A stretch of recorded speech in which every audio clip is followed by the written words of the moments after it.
झारखंड विधानसभा में बीते कल बजट हुआ पेश। बजट से किसानों के कर्ज किए जाएंगे माफ। रोजगार सृजन के लिए भी लगाया जाएगा विशेष प्रावधान। हजारीबाग में खाद्य आपूर्ति पदाधिकारी की बैठक में प्रखंड के सभी राशन डीलर रहे मौजूद। इस दौरान किरोसिन तेल ब्लास्ट पर हुई चर्चा। शेखपुरा में सड़क दुर्घटना हुई, आम प्रशासन साधे बैठी है चुप्पी। दिन प्रतिदिन हादसे का शिकार होते हैं लोग। और गुमला में एक तरफा प्यार का मामला आया सामने। प्रेमी ने प्रेमिका के परिजनों पर किया हमला, 9 लोगों की हालत गंभीर।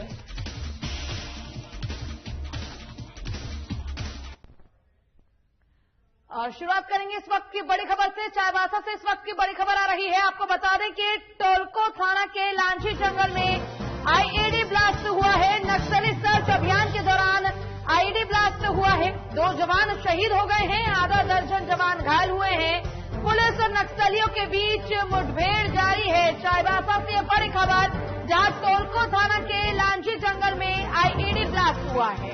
टोकलो थाना की एक खबर, जहां पर लांची जंगल में आईईडी ब्लास्ट हुआ है। पुलिस और नक्सलियों के बीच मुठभेड़ अभी भी जारी है। नक्सली सर्च अभियान के दौरान आईईडी ब्लास्ट हुआ है। 2 जवान बुरी तरह से शहीद हो गए हैं और आधा दर्जन से ज्यादा जवान घायल हुए हैं इस घटना के दौरान। आपको बड़ी खबर बता रहे हैं चाईबासा से, जहां टोकलो थाना के लांची जंगल में आईईडी ब्लास्ट हुआ है। नक्सली सर्च अभियान के दौरान आईईडी ब्लास्ट हुआ है। 2 जवान शहीद हो गए। इस दौरान आधा दर्जन जवान घायल हुए हैं। पुलिस और नक्सलियों के बीच मुठभेड़ अभी भी जारी है। इस बीच ये भी बता दें कि 2 जवान शहीद हो चुके हैं, आधे से ज्यादा दर्जन जवान घायल हो चुके हैं।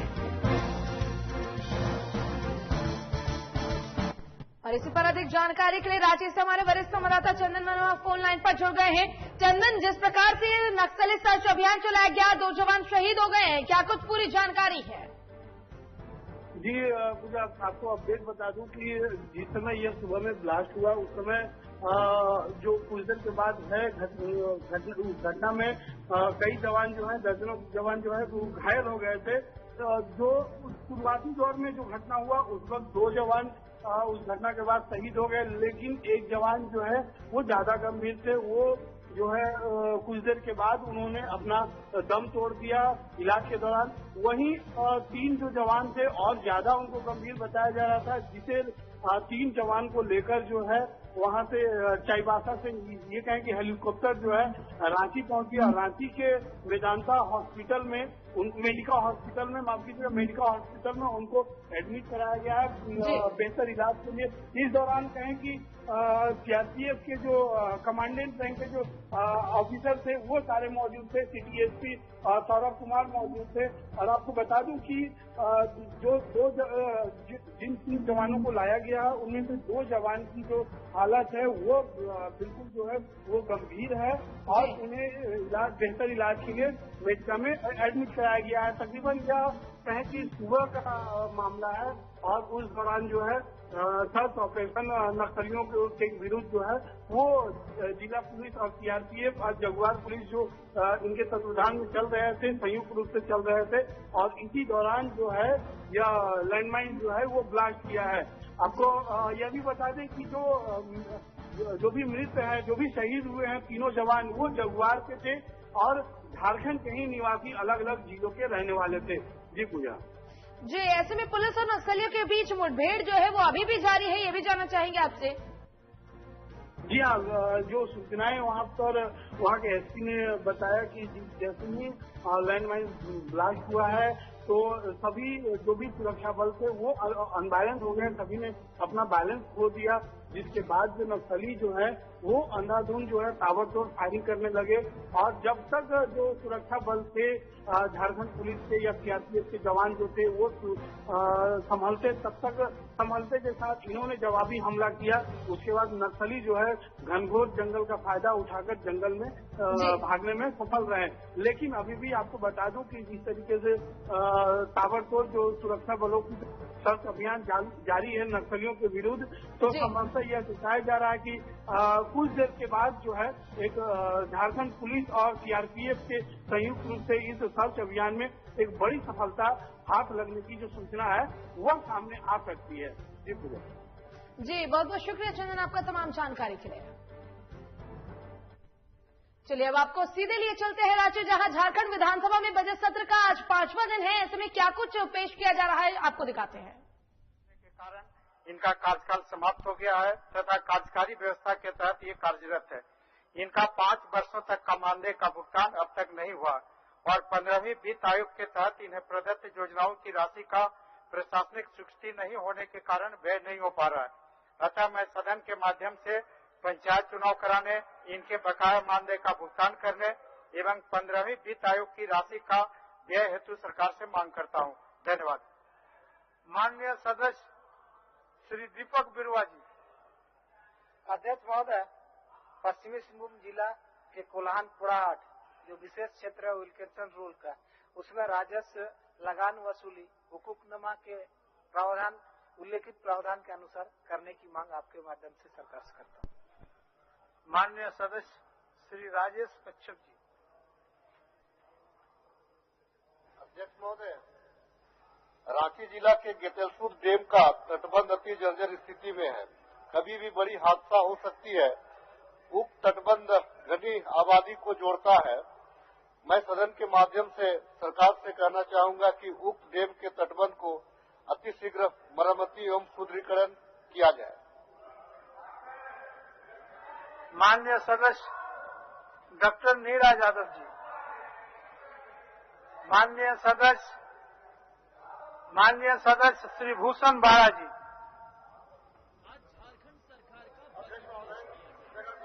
पहाड़ी इलाके हैं, यहाँ नेटवर्क मिलता ही नहीं है।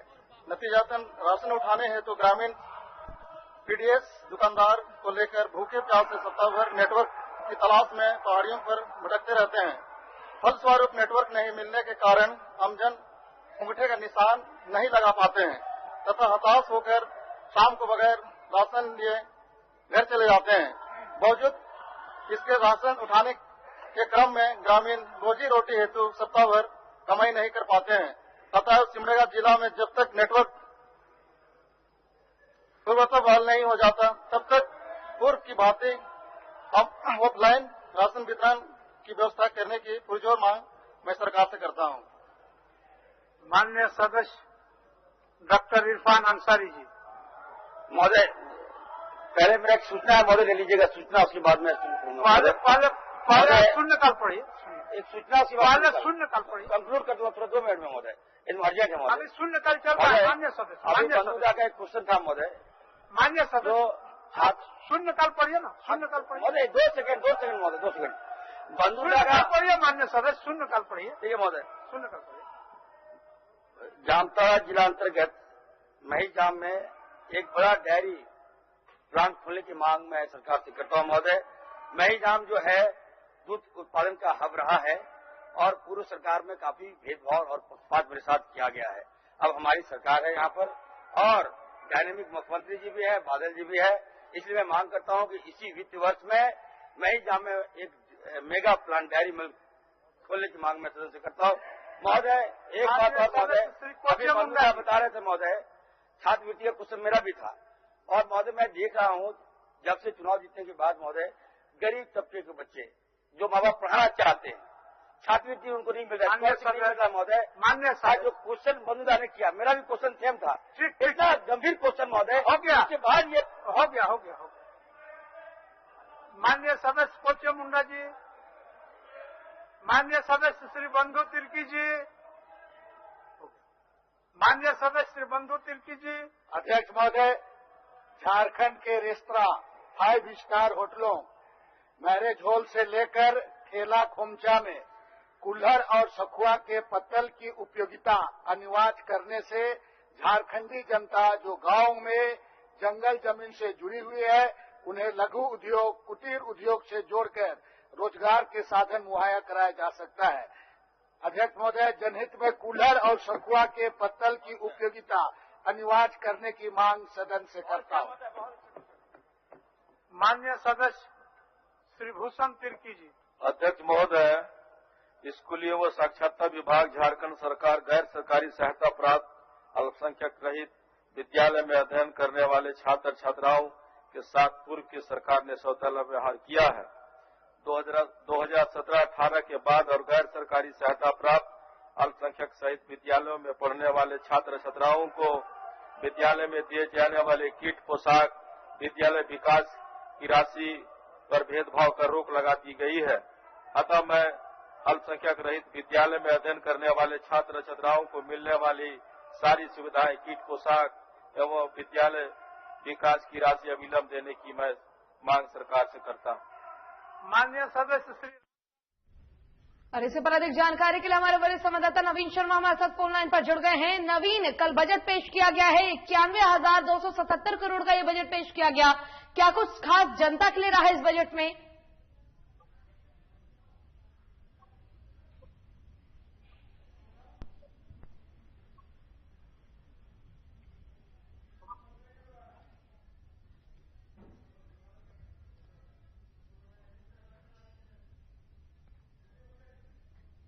और आज 5वां दिन है बजट सत्र का। बजट कल पेश किया जा चुका है। 91,277 करोड़ का यह बजट पेश किया गया है।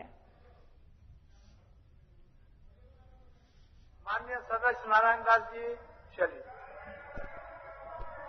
अब मैं ध्यान आकर्षण की सूचना देता हूं। सर मेरा भी था, हो गया 25 हो गया। 25 के बाद नहीं सर, और लोग को नहीं किए ना। नहीं ठीक है 25 हो गया। 25 अगले बार ले लेंगे आप लोग, अगले बार जी, अगले बार ले लेंगे सर। हमरा दिया जाए। श्री ग्लेन जोसेफ गलस्टीन साहब। और इसी पर अधिक जानकारी के लिए एक बार फिर से हमारे वरिष्ठ संवाददाता नवीन शर्मा हमारे साथ फोन लाइन पर जुड़ गए हैं। नवीन, कल हेमंत सरकार ने अपना 91,277 करोड़ का बजट पेश किया है। वित्त मंत्री रामेश्वर उरांव ने बजट पेश किया था। क्या कुछ खास रहा झारखंड की जनता के लिए? देखिए, निश्चित तौर पे कल जो झारखंड सरकार ने अपना बजट पेश किया है, जो आंकड़ा आपने बताया कि 91,277 करोड़ रुपए का एक बड़ा बजट कहीं न कहीं सरकार ने पेश किया है। और पिछले साल के मुकाबले ये बड़ा बजट है, यानी 86,000 करोड़ का बजट लगभग पिछले वित्त वर्ष का था। और इस वित्त वर्ष में बढ़ोतरी जरूर की गई है। एक तरफ सरकार चूंकि लगातार कहती रही कि खजाना खाली है, लेकिन बावजूद इसके सरकार ने कोशिश जरूर की है। हालांकि सबसे बड़ी बात जिसको लेकर के सवाल उठ रहा है कि जो टैक्सेस कलेक्शन की बात कही थी, जो वाणिज्य कर जुटे आना है, वो तकरीबन 75,000 करोड़ का लक्ष्य रखा गया है, जो राज्य सरकार के वाणिज्य कर से आएगा। तो अब उसमें सवाल ये उठता है कि जो ये राशि है 75,000 करोड़ रुपए की, क्या इस टारगेट को राज्य सरकार अचीव कर पाएगी? क्योंकि आपने देखा होगा कि जो पिछला वित्त वर्ष था 2020-21 का, उस वित्त वर्ष में केवल 40% ही टैक्स के कलेक्शन हो पाए। हालांकि सरकार इसके पीछे का जो कॉज है वो देती रही है कि चूंकि एक पैंडेमिक था, कोरोना काल का एक पैंडेमिक था, और इसी वजह से जो है टैक्सेस कलेक्शन नहीं हो पाए थे। लेकिन इस बार हम टारगेट को अचीव करेंगे। दो चार मोटी बातें जो इस बजट में अच्छा लगा देखने को मिला कि गांव ग्रामीणों की बात जो है इस बजट में की गई है। हरित ग्राम की अगर बात करें, इसके अलावा जो है जो गुरुजी किचन 5 रुपए में जो है पूरे राज्य में भोजन की व्यवस्था कराने की बात कही गई है। इंटरनेट को लेकर के फाइबर ऑप्टिकल से जो है इंटरनेट की व्यवस्था की गई है, जो हाई स्पीड उसको मिले। खैर ये तो आधारभूत है। शिक्षा की अगर बात करें, किसान, पर्यावरण, स्वास्थ्य और शिक्षा, ये चूंकि किसी भी राज्य के आधारभूत तत्व होते हैं और इन आधारभूत तत्वों पर काम करने की आवश्यकता है राज्य सरकार को। तो ग्रामीण क्षेत्रों की जो आधारभूत संरचना है, उसके निर्माण के लिए ग्राम पंचायतों को तकरीबन 1,61 लाख जो है, माफ कीजिएगा 1,618 करोड़ जो है वो पंचायत समिति को जो है सीधे राशि दिया जाएगा। उसमें जो खर्च होना है समिति को 304 करोड़ और जिला परिषद को 202 करोड़ रुपए, यानी कुल मिलाकर जो कह सकते हैं कि 2125 करोड़ रुपए जो है जो पंचायतों को यानी ग्राम पंचायतों को दिया जाएगा। उसमें क्या था कि पहले मुखिया को डायरेक्ट पैसा ट्रांसफर हो जाता था, लेकिन अब चूंकि ग्राम पंचायत को जाएगा तो उससे जुड़े हुए जो चीजें हैं वो तमाम लोगों को जो है उसका लाभ सीधे जो है लोगों तक पहुंचेगा। तो देखिए बजट में जो राशि का प्रावधान किया गया और जिन चीजों की बात कही गई, जहां तक बोल रहे कि गांव, वो लगातार सरकार कह रही कि गांव और ये गुर्गों और गरीबों की सरकार है, तो इस बात को पूरे बजट में जो है दिखाने की कोशिश तो जरूर की गई है, लेकिन सबसे बड़ी बात की जिस तरीके से केंद्र सरकार इस पूरे बजट में जो है 17,000 करोड़ रुपए के आसपास जो है जो कलेक्शन है यानी कर यानी केंद्र सरकार के साथ जो है वो दिखाया गया है। जी, जिस प्रकार से देख सकते हैं नवीन हम कि व्यापारी और किसानों के बीच एक समन्वय स्थापित करने के लिए चैम्बर ऑफ कॉमर्स की तर्ज पर बैंक ऑफ कॉमर्स फार्मर्स के लिए भी एक ऐसा गठन किया गया है, क्योंकि 75% जो है आबादी वो किसानों की है। ऐसे में अभी किसान का मुद्दा भी जो है वो ज्यादा गरमाया हुआ है। ऐसे में किसानों के लिए जनता की तरफ से क्या कुछ खास है? देखिए किसानों का जो कर्ज माफी योजना थी पिछले वित्त वर्ष में 2,000 करोड़ रुपए का प्रावधान किया गया था। इस बार 1,200 करोड़ रुपए का प्रावधान किया गया, यानी कुल मिलाकर 3,200 करोड़ रुपए का प्रावधान जो है सरकार ने किया है। अब सवाल ये उठता है कि 3,200 करोड़ रुपए से क्या राज्य के तमाम जो किसान हैं उनका लोन माफ हो पाएगा? ये बड़ा सवाल है। सरकार बोल रही है कि हम आगे चल करके इस बजट को बढ़ाएंगे। खैर, इसके अलावा अगर बात करें तो जैसा कि आपने कहा चैम्बर ऑफ फार्मर्स की जो व्यवस्था की गई है, यानी ये जिस तरीके से चैम्बर ऑफ कॉमर्स होता है व्यापारियों का, उसी तर्ज पर चैम्बर ऑफ फार्मर्स की व्यवस्था झारखंड पहला राज्य है जो करने जा रही है। अब इसके तहत जो किसान होंगे वो फसल के हिसाब से एमएसपी तय करके और सरकार को जो है अपनी रिपोर्ट दे देंगे। इसके अलावा फसल का जो रेट वगैरह तय होता है वो चैम्बर ऑफ फार्मर्स में आराम से तय हो सकता है। किसानों को बाजार से जोड़ने की व्यवस्था जो है वो चैम्बर ऑफ कॉमर्स करेगा। यानी कुल मिलाकर के ये हो सकता है जो औने पौने दाम में किसानों के फसल खरीद लिए जाते थे उन फसलों को अब कम से कम ये चैम्बर ऑफ फार्मर्स के जरिए जो है एक माकूल जो कह सकते हैं रकम, एक उचित रकम तो वो देने की जो है कोशिश चैम्बर ऑफ फार्मर्स के जरिए है। तो सरकार ने कोशिश जरूर की है। देखिए अगर और इसके अलावा अगर स्वास्थ्य की बात करें, मजदूरों के लिए बात करें तो मजदूरों को पुनर्वास के लिए भी 10 लाख रुपए के जो है कॉपर्स फंड का गठन किया गया है। यानी जो बधुआ मजदूर, झारखंड के कई ऐसे जिले हैं, पलामू, गोड्डा जैसे तमाम कुछ जिले हैं जहां पर बधुआ मजदूरी की व्यवस्था थी। हालांकि अभी सरकार के पास उसका कोई डेटा नहीं है कि उस संख्या बल कितना है, लेकिन अब चूंकि पहले और अभी में अंतर है, लेकिन कुछ आज भी जो लोग प्रभावित हैं उसके लिए अलग से इस फंड की व्यवस्था की गई है। सभी जिलों में 10 लाख रुपए के कॉपर्स फंड का गठन किया गया है जिसमें उन मजदूरों की पुनर्वास की। जी बिल्कुल नवीन, जिस प्रकार से देख सकते हैं कि सरकार की तरफ से किसानों को एक बड़ी राहत देने की बात कही गई है, ऋण माफी की सबसे बड़ी बात कही गई है। अब देखना यही होगा कि आगे चलकर सरकार अपने इस बात पर अटल रहता है या नहीं, और जो किसान है उनकी ऋण माफी को माफ किया जाता है या नहीं। और आपका बहुत बहुत शुक्रिया तमाम जानकारी के लिए।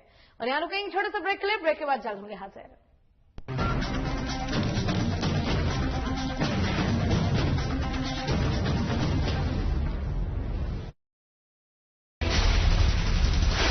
बिहार झारखंड के साथ देश दुनिया की हर बड़ी खबर देखिए फटाफट अंदाज में शाम 7:30 बजे। खबरें सुपरफास्ट सिर्फ साधना प्लस पर।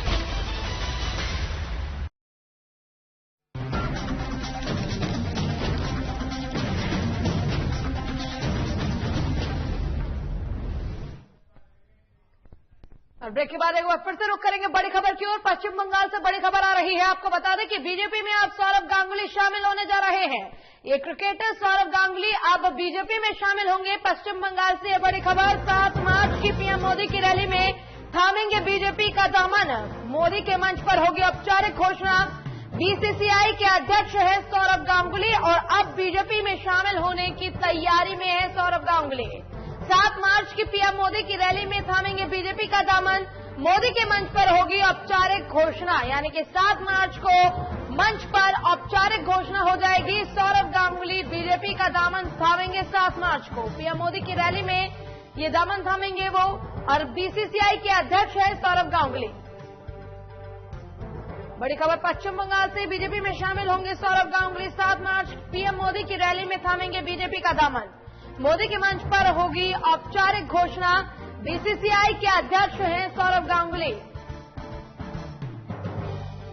आपको बता दें कि इससे पहले भी कई क्रिकेटर्स बीजेपी का दामन थाम चुके हैं। और इसी पर अधिक जानकारी के लिए बिहार झारखंड से हमारे संपादक दीपक ओझा जी फोन लाइन पर जुड़ गए हैं।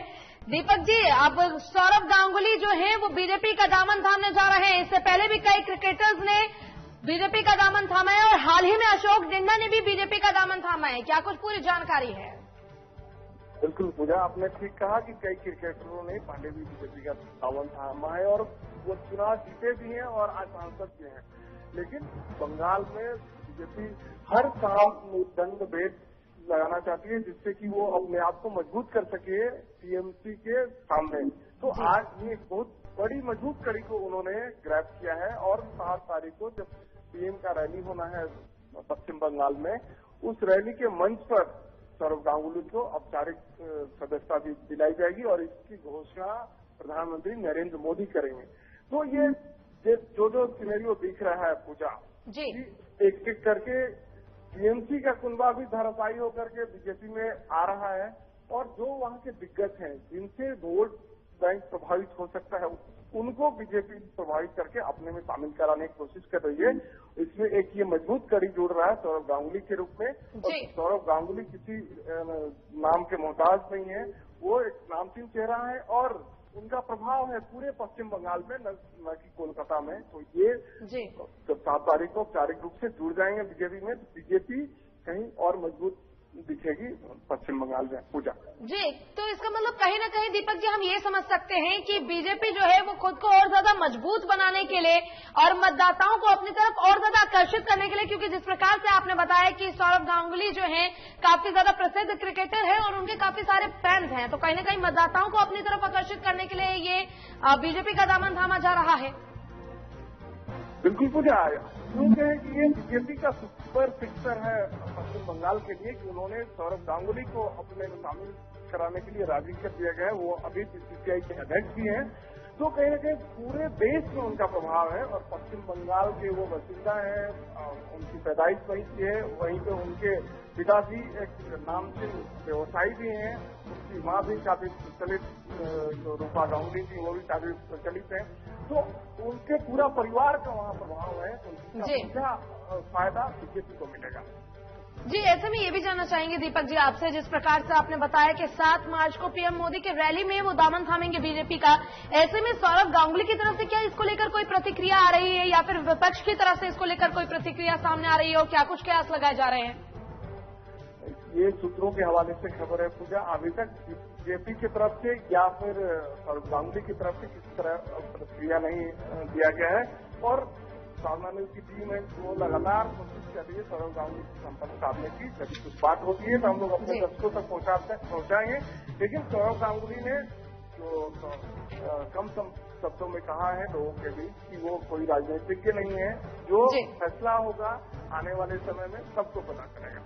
जी, बहुत बहुत शुक्रिया दीपक जी आपका तमाम जानकारी के लिए।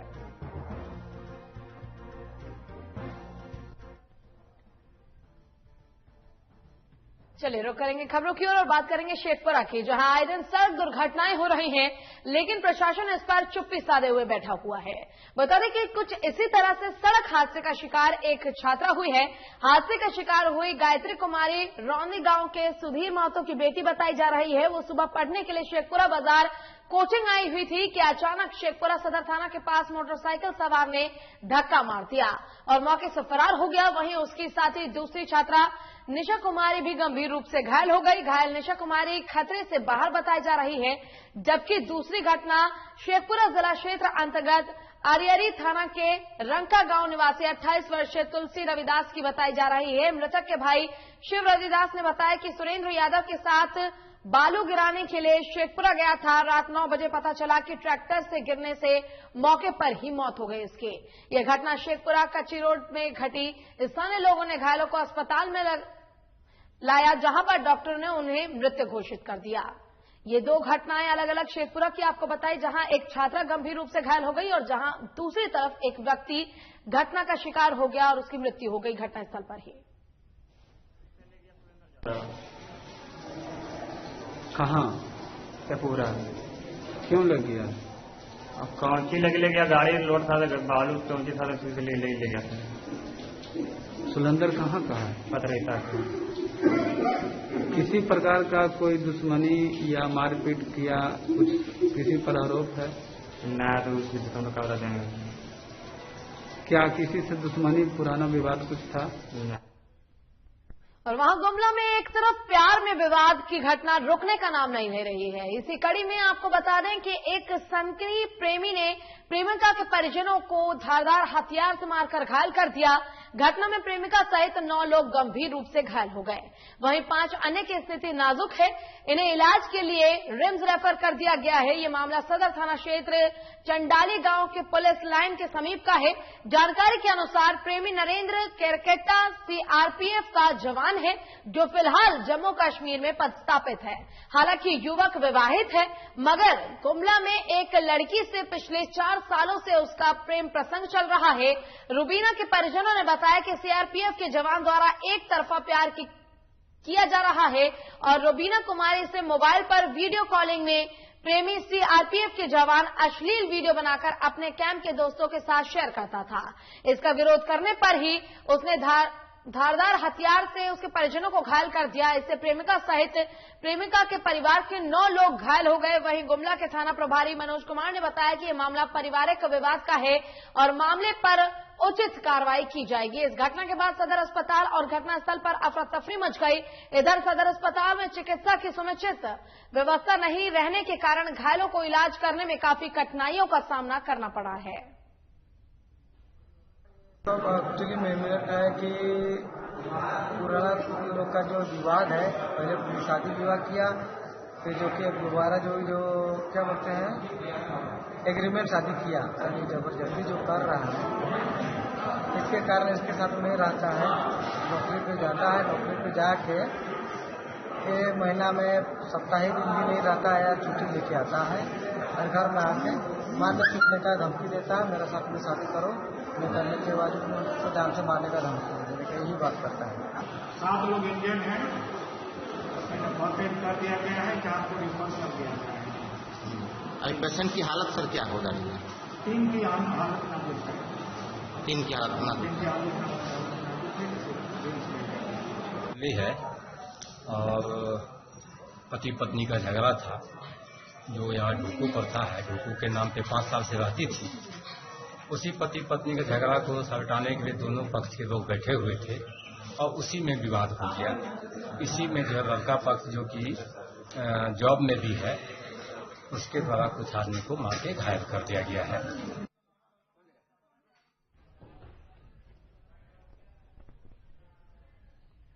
चलिए इसी के साथ फिलहाल के लिए इस बुलेटिन में बस इतना ही। नमस्कार।